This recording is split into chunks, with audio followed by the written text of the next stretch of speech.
انا جيت نورت البيت. مساء الفل والورد والياسمين على احلى متابعين في الدنيا. عاملين ايه؟ يا رب تكونوا بخير وفي افضل حال. وحشني جدا جدا جدا جدا. النهارده بقى قمت كده على السريع، قلت اعمل لهم وصفه حلوه كده، وقمت بقى ولا حطيت ميك اب ولا حطيت اي حاجه زي ما انتم شايفيني كده، عشان انتوا اخواتي وحبايبي بطلع معاكم بكل طبيعتي عادي كده شويه كده شويه، ادي تغيير. طيب هتعملي ايه بقى يا امونه؟ هنعمل احلى بيتزا لاحلى متابعين واحلى فانز في الدنيا، بحبكم جدا جدا جدا. رودي بنتي عماله تزن عليا، يا ماما اعملي بيتزا، يا ماما اعملي بيتزا، يا ماما اعملي بيتزا. قلت خلاص يلا نعمل الست رودي بيتزا. طيب فعلشان انجز في الفيديو ده شويه، وعشان انتوا كمان يا حبايب امونه ما يطولش عليكم الفيديو، فانا عجنت العجينه وسايباها تختمر بالشكل اللي انتوا شايفينه دوت. خلاص هي اهي قربت تخمر. طيب عملتيها ازاي يا منى؟ ولا اي حاجه، بس قبل اقول لكم، بس قبل اي حاجه ما تنسوش الاشتراك الحلو، واللي لسه ما فعلش الجرس بسرعه بسرعه يفعل الجرس على الكل عشان يوصل لكم مني كل جديد. طيب عملت ايه يا امونه؟ ولا اي حاجه. كل اللي انا عملته ان انا جبت نص كيلو دقيق او كيلو الا ربع على يعني حسب ما انتوا عايزين، وجبت كيس خميره ورشه ملح ومعلقه سكر بس يا امونه، ونص كوبايه زيت. وحطيت الدقيق نخلته كويس، وبعد كده حطيت الخميره والملح والسكر والزيت، وقلبت قلب قلب قلب قلب قلب. وبعد كده رحت عجن عجن عجن عجن عجن، ودب زقها فين؟ في البوتاجاز علشان تختمر. خلاص حبايب امونه، خلصنا كده خلصنا كده. طب هنعمل ايه تاني؟ تعالوا لي بقى هنا كده يا حلوين بقى، كده كده كده كده. الحله اللي على البوتاجاز دي بقى فيها ايه يا ست امونه؟ الحله اللي على البوتاجاز دي فيها اللي هو الصوص اللي هنحطه على البيتزا، اللي هو عباره عن ايه؟ عباره عن 3-4 حبايات طماطم كده. الاول حطيت فص توم، انا برضو عملت الخطوه دي علشان تلحق تتسبك معايا. فص توم دقيته كويس جدا جدا، وبعد كده حطيته في شويه زيت وشويه كزبره ناشفين حلوين كده يا بهارات انتوا، وشوحتهم كده. وبعد كده شويه الطماطم اللي انا فرمتهم في الخلاط نزلت بيهم، وشويه كمون وشويه ملح ورشه سكر صغننه صغننه بتعادل الحموضه، وسبتهم على البوتاجاز. طب هنعمل ايه تاني يا امونه؟ ولا اي حاجه حبايب امونه. انا بس عايزه ادوق الصوص دون ملحه، عايز شويه ملح.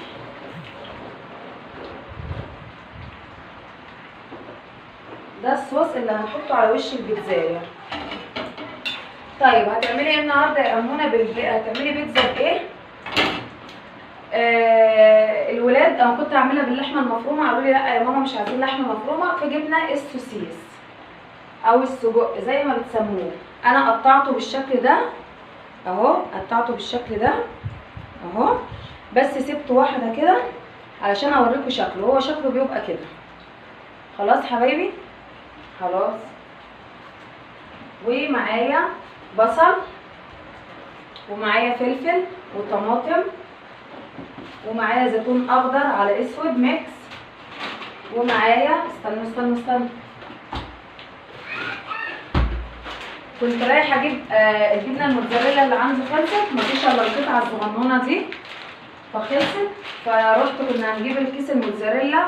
فالراجل اللي بيبيع قال لا في ميكس جبن على بعض، فقلنا خلاص جبنا الكيس ده ب 16 جنيه، انما الكبير ده كنت جايباه ب 50، دلوقتي بقى ب 60، انما الصغير ده ميكس على بعضه 16 جنيه. انا حطاهم في الفريزر شويه بس علشان لسه شويه قدام. طيب خلاص يلا بقى حبايب امونه، هنعمل ايه دلوقتي؟ هنعمل السوسيس بتاعنا، هنسويه. انا في ناس بتحب تحطه زي ما هو كده، بس انا هعمله بطريقه حلوه. ممكن كمان مش تنفع في البيتزا بس، ممكن كمان تنفع نكون عاملين مكرونه ونحطها في المكرونه، يعني نكون عاملين مكرونه كده بالصوص الاحمر او بالصوص الابيض، وناخد كده شويه منه ونحط على كل واحد طبق شويه، يعني ممكن تاكلوه كده ليه اكتر من استعمال. طيب انا هحط شويه الزيت كده خلاص، وهستنى الطاسه بتاعتي تسخن تسخن تسخن تسخن. بصوا انا قطعته اهو، بصوا بالشكل ده كده حلو قوي اهو،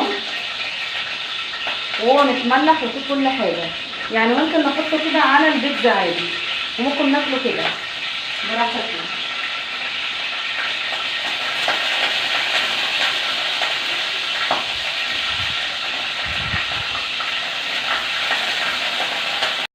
بصوا حبايب امونه، الزيت سخن. هنزل بالبصلايه بتاعتي بالشكل ده. لايك للفيديو حبايبي. يبقى الخميره العجينه سوري اهي بتختمر اهي بتختمر، والصوص في الحله هنا، وهنا نزلت بالبصلايه بتاعتي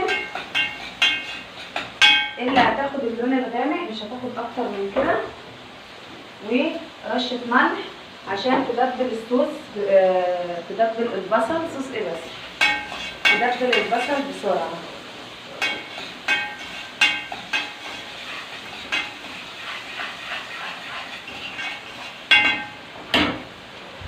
بصوا بقى حبايب امونه، البصلايه اهي خدت اللون الاصفر. انا مش عايزه اكتر من كده اهو. خلاص هنعمل ايه بقى؟ هننزل بشويه الطماطم اللي احنا مقطعينهم دول. حلوه قوي بصراحه. جربوا بس السوسيس او السجق زي ما بتسموه بالطريقه الحلوه دي، وهي هتعجبكم ان شاء الله. اللي مش حابب كده يحط السجق كده زي ما هو عادي جدا، مش هيقول لا. بس انا قلت اغير لهم يعني انا ممكن اعمل بيتزاية معاذ كده، ممكن احط، انا حتى شلت شويه ليه صغيرين على قد البيتزا بتاعته، لان هو ما بيحبش البصل والحاجات دي كتير يعني، فعشان ياكل برضه. هننزل بقى بشويه بقرن الفلفل، قرن واحد يعني، وهنقلب. مش قادره اقول لكم الريحه عامله ازاي والله. لايك بقى، لايك عشان ايه؟ تشجعوني. والصوص اهو انا هطفي عليه لما ينشف خالص.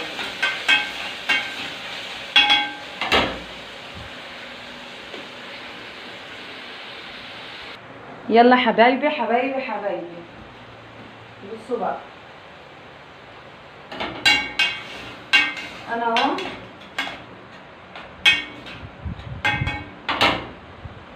هجيب بقى السوسيس او السجق زي ما تسموه، وهنزل بيه كده. اوكي اهو، وهقلبه بالشكل ده. مش عايزه اهريه، انا عايزه الواحده بوحدتها زي ما هي. والله العظيم الريحه حلوه قوي.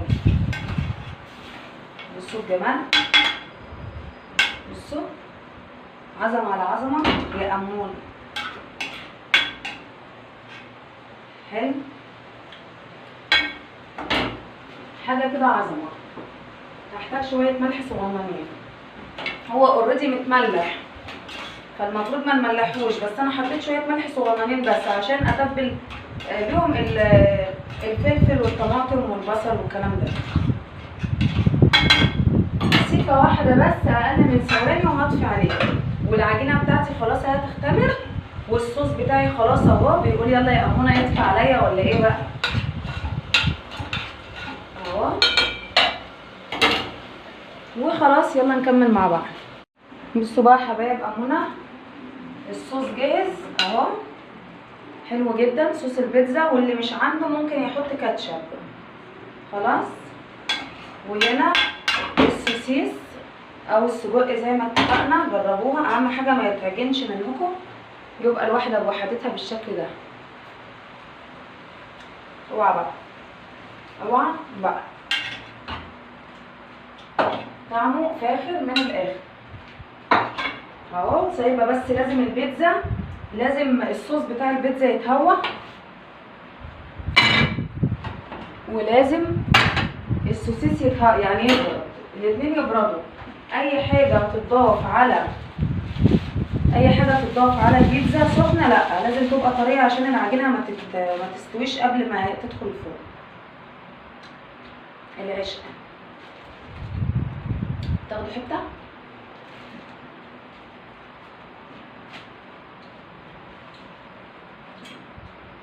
عظمه.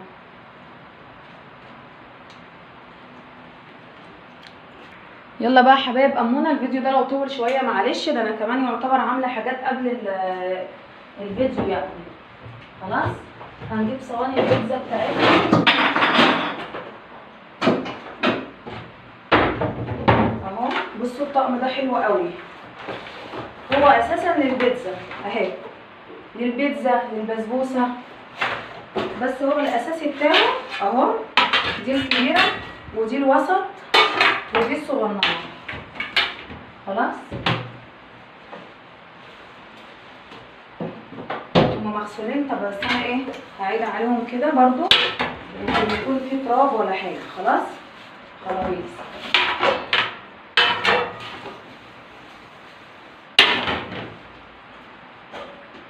هنعمل ايه تاني؟ هنجيب شويه زيت هنا كويس، والفرشه الجميله. لايك للفيديو حبايب امونه اهي. وندهن كده الصينيه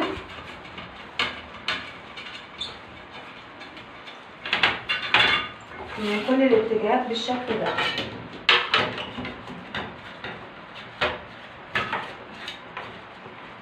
لو العجينه كفت هنعمل كمان يعني بالزياده، هنعمل تاني. مفيش يبقى خلاص هنستكفي بهذا القدر. طيب لايك بقى بالله عليكم للفيديو. العجينه بتاعتي خمرت اهي وبقت ايوه بقى. هننزل التخمير كده اهي. اهم حاجه العجينه تبقى ملسه. بصوا الجمال، ايه رايكم؟ حاجه كده والله العظيم فخر من الاخر. دي حوالي ده كيلو الا ربع دقيق. بصوا بقى هنيجي كده على الصينيه بتاعتنا، هي فيها نسبه لزوجه بسيطه ده عادي جدا. هنيجي بقى كده وهنفردها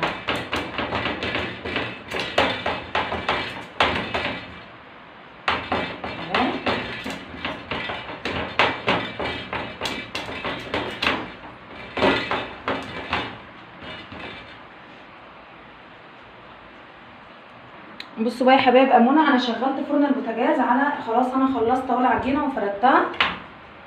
عملت لي 3 صواني، ده كيلو الا ربع دقيق. انا ما بحبهاش رفيعه قوي، بحبها سميكه شويه. خلاص العجينه جميله اهي ومفروده زي الورد. خلاص ممكن تعملوا منها ميني بيتزا مفيش اي مشكله. خلاص لايك للفيديو. معايا بقى الشوكه بتاعتي واخرم كده. ليه بقى التخريم ده؟ عشان لما اجي احط البيتزا في البوتاجاز في فرن البوتاجاز ما تنفخش مني وتبقى عامله زي العيش. لا انا عامله بيتزا مش عامله عيش. فالتخريمه دي مهمه قوي. خلاويص لسه خلصت. خلاص طيب الحاجه بتاعتي يعني بردت لسه، حاجه بسيطه جدا بس ان شاء الله مش هتاثر في حاجه. هنجيب بقى كل اشيائي دي ومعداتي. لايك للفيديو. هنضيف كده الصوص بقى الجميل ده. الله يا سيدي، احسن من الكاتشب بصراحه يا جماعه، والله احسن من الكاتشب. بس اللي حابب الكاتشب يعمل ما فيش مشكله. الجيش بيقول لك اتصرف. يعني ما لقيتيش طماطم وعندك كاتشب، شويه بهارات كده. انا حاطه فيها شويه زعتر يا جماعه، وممكن كمان نحط في العجينه زعتر بس انا بصراحه نسيت او ما رضيتش علشان يعني الولاد ما يتضايقوش وهم بياكلوها. خلاص اهي بفردها على الوش كده. هفرد كله بالشكل ده ونرجع مع بعض ثواني ورجع. بصوا بقى يا حبايب امونه اهو خلصت بالشكل ده. يعني مش عايزه اكتر اكتر من كده. خلاص اللي بيحب يزود يزود، دي حريه شخصيه. شوفوا يا جماعه بقى ال3 بيتزات دول هيكلفوكوا كام لو اشتريناها من بره. انا كنت شاريه واحده، كنا شارين واحده صغننه قد دي كده، كانت عامله 70 ولا مش عارفه 80. خلاص طيب هنعمل ايه بقى؟ انا مش هقطع فلفل. ليه؟ لان انا هنا عامله بطاطس بطاطس فلفل وبطاطس يلا فلفل وبصل وطماطم والسوسيس، فانا مش محتاجه اي اضافات تاني. لو انتوا هتعملوا ميكس جبن تقطعوا فلفل. انا بقى جايبه زيتون اخضر على زيتون اسمر اسود يعني،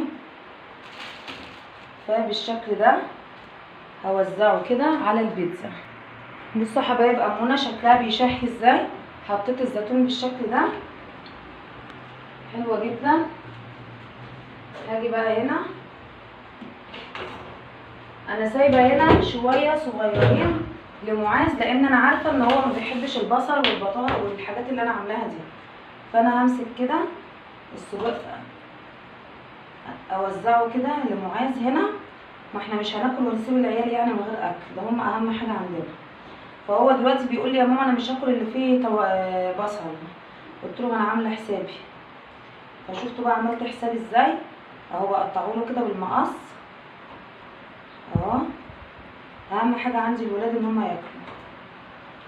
خلاص انا ليه بقطعه؟ عشان اوزعه على البيتزا كلها بالشكل ده. خلاص طيب دي يعتبر خلاص يا دوبك، بس بصوا المنظر حلو قوي. هنحط بس عليها الجبنه وشكرا على كده. طيب دي بقى هنعمل فيها ايه امونه؟ دي بقى هننزل كده، هنحط بقى كده، ما تستخسريش، حطي كده اكلي العيال واكلي كل حبايبك اهو. هنوزعها دلوقتي، هكمل وارجع. بصوا بقى حبايبي دي اخر جبنه موتزاريلا هنا، بحبها قوي. فده الميكس اللي انا قلت لكم عليه. خلاص هنفتحه بقى كده. دي اخر مرحله وبعد كده هتدخل الفرن تستوي وناكلها هم. حلوه قوي. بصوا ميكس اهو، ميكس جبن يعني حلو قوي. الكيس ده كده عامل 16 جنيه. بصوا بقى يا حبايبي، عمتك ليه يا عمو؟ جعانه يا ولاد والله. الجبنه بقى اهي على الوش كده.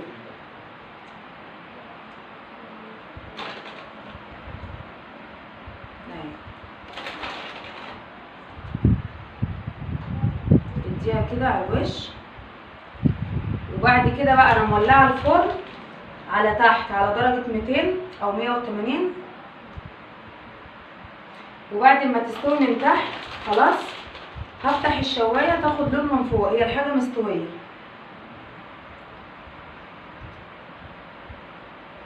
اهي بتتاكل بألف هنا وشفا اهو يا حبايب امونه. بصوا المنظر حلو قوي اهو. شوفوا بقى ال3 صواني دول هيكلفونا كام بره، واكتبوا لي في الكومنتات لو انتوا اشتريتوا دي من بره هتكلفكم قد ايه.